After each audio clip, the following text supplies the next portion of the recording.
एक छोटे से आदिवासी गांव में, जहां चारों ओर घने जंगल, साल और सागौन के पेड़, बहती हुई नदी और मिट्टी की सौंधी खुशबू फैली रहती थी, वहीं रहती थी एक औरत जिसे लोग प्यार से ग्रीन माँ कहते थे।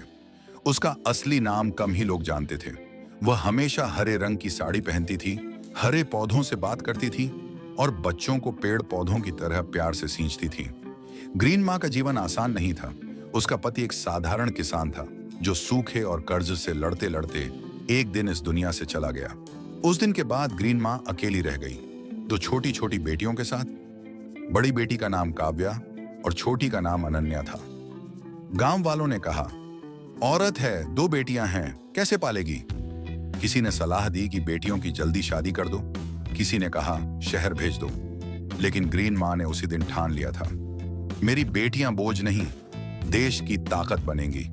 वह खुद ज्यादा पढ़ी लिखी नहीं थी, लेकिन उसे शिक्षा की ताकत पर पूरा भरोसा था। वह जंगल से लकड़ी बटोरती, पत्तल बनाती, खेतों में मजदूरी करती और जो भी थोड़ा बहुत पैसा मिलता उसे बेटियों की पढ़ाई के लिए बचा कर रखती।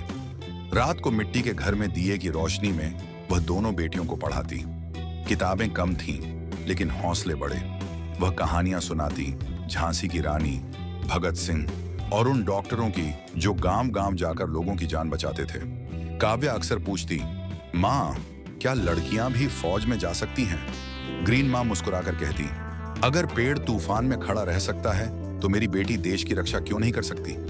अनन्या चुपचाप माँ की गोद में सिर रखती और कहती, माँ, मैं सबका इलाज करूंगी, कोई दर्द में नहीं रहेगा। ग्रीन माँ की आंखें भर आती, लेकिन आवाज मजबूत रहती, तो पढ़ो, खूब पढ़ो, यही तुम्हारा हथियार है। गांव के स्कूल तक जाने के लिए बेटियों को रोज 5 किलोमीटर पैदल चलना पड़ता था। बारिश, धूप, ठंड, कुछ भी उन्हें रोक नहीं पाया। ग्रीन माँ रोज जाते वक्त उनके बैग में थोड़ा सा गुड़ और भुना चना रख देती और कहती, हिम्मत कभी खत्म मत होने देना। समय बीतता गया। काव्या अनुशासन में ढलने लगी। सुबह सुबह दौड़ लगाती, पेड़ों के बीच पुशअप्स करती। अनन्या किताबों में खोई रहती, जड़ी बूटियों के बारे में माँ से सवाल पूछती। एक दिन गांव में एक आर्मी ऑफिसर आया। उसकी वर्दी देखकर काव्या की आंखें चमक उठी। उसने उसी दिन तय कर लिया, मैं भी यही पहनूंगी। ग्रीन माँ ने उस रात नीम के पेड़ के नीचे बैठकर आसमान की तरफ देखा और बुदबुदाई, भगवान, मेरी बेटियों को उड़ने की ताकत देना। मैं मिट्टी हूं, लेकिन वे आसमान बने। समय बीतता गया और ग्रीन माँ की बेटियां अब गांव के छोटे से स्कूल की सीमाओं को पार करने लगी। काव्या और अनन्या दोनों ही पढ़ाई में अव्वल थीं। गांव के मास्टर जी ने एक दिन ग्रीन माँ से कहा, अब इन्हें शहर के स्कूल में भेजना होगा, यहां से आगे का रास्ता वहीं खुलता है। यह फैसला आसान नहीं था। शहर का मतलब था खर्च, दूरी और अनजाना डर। लेकिन ग्रीन माँ ने अपने डर को मन में दबा लिया। उसने अपने गहने गिरवी रखे, ज्यादा मेहनत की और एक दिन दोनों बेटियों का हाथ पकड़कर बस में बैठा दिया। शहर उनके लिए बिल्कुल नई दुनिया थी। ऊंची इमारतें, तेज रफ्तार जिंदगी और लोगों की बेरुखी। हॉस्टल का कमरा छोटा था, लेकिन सपने बहुत बड़े। काव्या रोज सुबह मैदान में दौड़ती, जबकि अनन्या देर रात तक किताबों में डूबी रहती। अक्सर पैसे कम पड़ जाते। कई बार दोनों ने आधा पेट खाना खाया, लेकिन माँ से कभी शिकायत नहीं की। ग्रीन माँ हर महीने चिट्ठी लिखती, मेहनत करती रहो, जड़ें मजबूत होंगी तो पेड़ खुद ऊंचा होगा। एक दिन स्कूल में एनसीसी कैंप लगा। काव्या ने पहली बार राइफल पकड़ी। उसका दिल 100 जोर जोर से धड़क रहा था, लेकिन आंखों में डर नहीं था। उसी दिन उसने तय कर लिया, यह सिर्फ शौक नहीं, उसका लक्ष्य है। उधर अनन्या ने स्कूल के मेडिकल कैंप में डॉक्टरों की मदद की। किसी बच्चे का बुखार नापा, किसी बुजुर्ग को दवा दी। उसे लगा यही उसका रास्ता है। दोनों बहनें अलग अलग रास्तों पर थीं, लेकिन मंजिल एक, माँ का सपना पूरा करना। शहर में 2 साल बीत चुके थे। बाहर से देखने पर सब ठीक लग रहा था, लेकिन अंदर ही अंदर दोनों बहनों की लड़ाई अब सच में शुरू हो चुकी थी। काव्या दिन रात फिजिकल ट्रेनिंग करती, फिर भी उसका शरीर कई बार जवाब दे देता। पैरों में छाले, सांस फूलना और दूसरों से खुद की तुलना, सब उसे तोड़ने की कोशिश करते।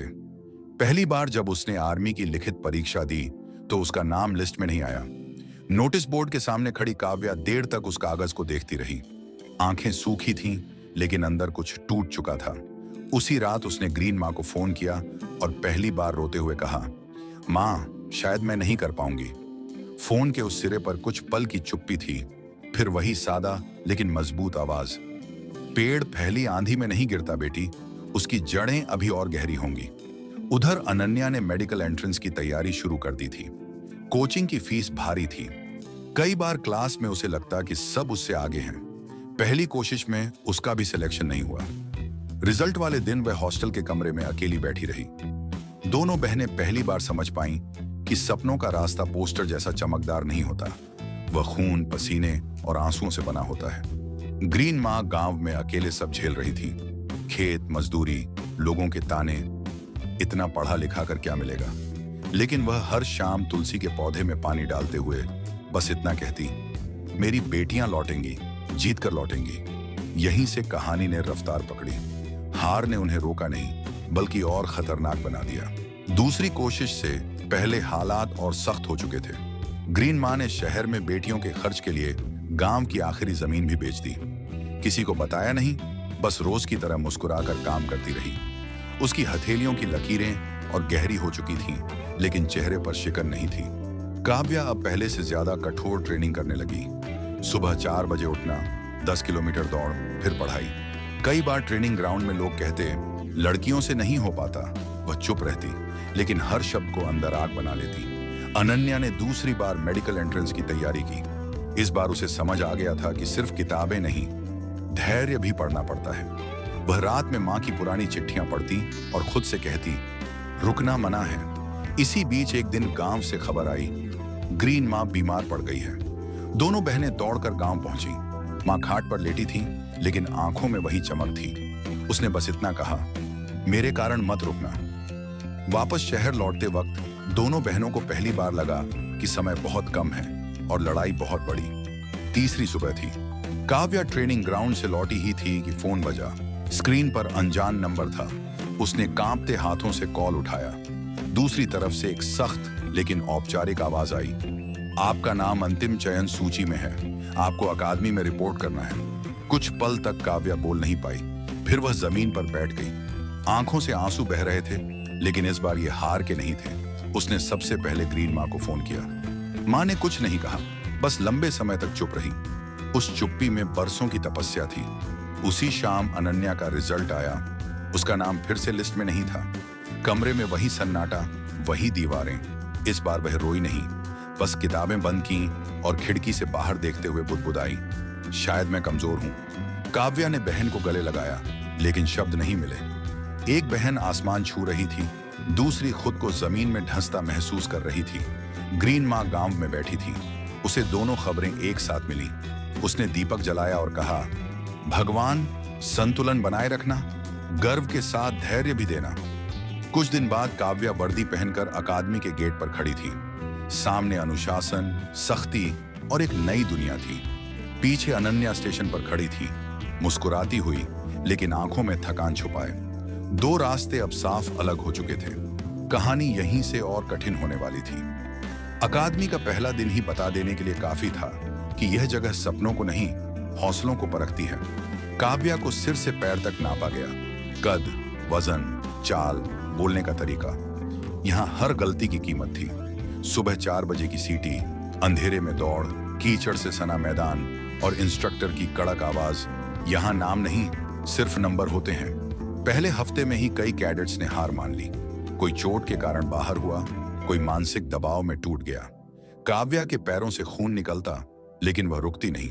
रात को बिस्तर पर गिरते ही माँ की आवाज कानों में गूंजती, जड़ें गहरी हों तो तूफान डराता नहीं। उधर अनन्या शहर में अकेली रह गई थी। बहन के जाने के बाद कमरा और भी खाली लगने लगा। उसने एक दिन अचानक फैसला लिया, वह गांव के पास के एक छोटे अस्पताल में नर्सिंग असिस्टेंट की तरह काम करेगी, ताकि अनुभव भी मिले और तैयारी भी चलती रहे। यह फैसला आसान नहीं था। लोग बोले, डॉक्टर बनना था, अब नर्स बनोगी। लेकिन अनन्या ने पहली बार तानों को जवाब नहीं, रास्ता बनाया। अस्पताल की रातें सबसे कठिन थीं। कभी एक्सीडेंट, कभी प्रसव, कभी मौत। पहली बार किसी मरीज को खोते वक्त अनन्या देर तक हाथ थामे खड़ी रही। उस रात वह बहुत रोई, लेकिन सुबह फिर ड्यूटी पर थी। उसने समझ लिया था, डॉक्टर बनने से पहले इंसान बनना पड़ता है। एक दिन अकादमी में काव्या की राइफल ड्रिल के दौरान गलती हो गई। सज्जा मिली, पूरी प्लाटून के सामने पुशअप्स। हर पुशअप के साथ उसका आत्मसम्मान भी परीक्षा में था। उसने आखिरी पुशअप पूरा किया तो इंस्ट्रक्टर ने बस इतना कहा, अब सीख रही हो। इसी बीच गांव से खबर आई, ग्रीन माँ की तबीयत फिर बिगड़ गई है। इस बार बात साधारण नहीं थी। काव्या को छुट्टी नहीं मिल सकती थी। अनन्या के पास पैसे कम थे। दोनों बहनों ने पहली बार महसूस किया कि वे मजबूत तो हैं, लेकिन सर्वशक्तिमान नहीं। कहानी अब उस मोड़ पर थी जहां हर जीत की कीमत और हर कीमत का हिसाब देना था। रात के 2 बजे थे जब अनन्या के फोन की घंटी बजी। गांव के पड़ोसी की घबराई हुई आवाज थी, ग्रीन माँ को तेज दर्द उठा है, सांस ठीक से नहीं आ रही। फोन हाथ से छूटते छूटते बचा। अनन्या ने बिना कुछ सोचे बैग उठाया और पहली बस पकड़ ली। अस्पताल पहुंचते पहुंचते सुबह हो चुकी थी। डॉक्टरों ने जांच के बाद बताया, हृदय की समस्या है, ऑपरेशन जरूरी है और देर खतरनाक हो सकती है। अनन्या ने पहली बार डॉक्टर की भाषा को सिर्फ सुना नहीं, महसूस किया। हर शब्द भारी था। उधर अकादमी में काव्या फील्ड ट्रेनिंग पर थी। नेटवर्क नहीं, संपर्क नहीं। जब उसे शाम को मैसेज मिला तब तक बहुत देर हो चुकी थी। उसने कमांडिंग ऑफिसर से छुट्टी मांगी, लेकिन जवाब साफ था, ट्रेनिंग के बीच कोई ब्रेक नहीं। यह वही पल था जहां देश की वर्दी और बेटी का दिल आमने सामने खड़े थे। अनन्या ने अकेले ही फैसले लेने शुरू किए। उसने मां के ऑपरेशन के लिए अस्पताल में फाइलें दौड़ाई, पैसों का इंतजाम किया और मां के पास बैठकर उसका हाथ थामे रही। ग्रीन मां ने कमजोर आवाज में कहा, काव्या को मत बुलाना, उसका रास्ता मत रोकना। ऑपरेशन थिएटर के बाहर घंटों बीतते रहे। हर सेकंड लंबा लग रहा था। अनन्या की उंगलियां ठंडी पड़ चुकी थीं, लेकिन आंखें दरवाजे से हट नहीं रही थीं। जब डॉक्टर बाहर आए और बोले, ओन ऑपरेशन सफल रहा, तब जाकर उसने सांस ली।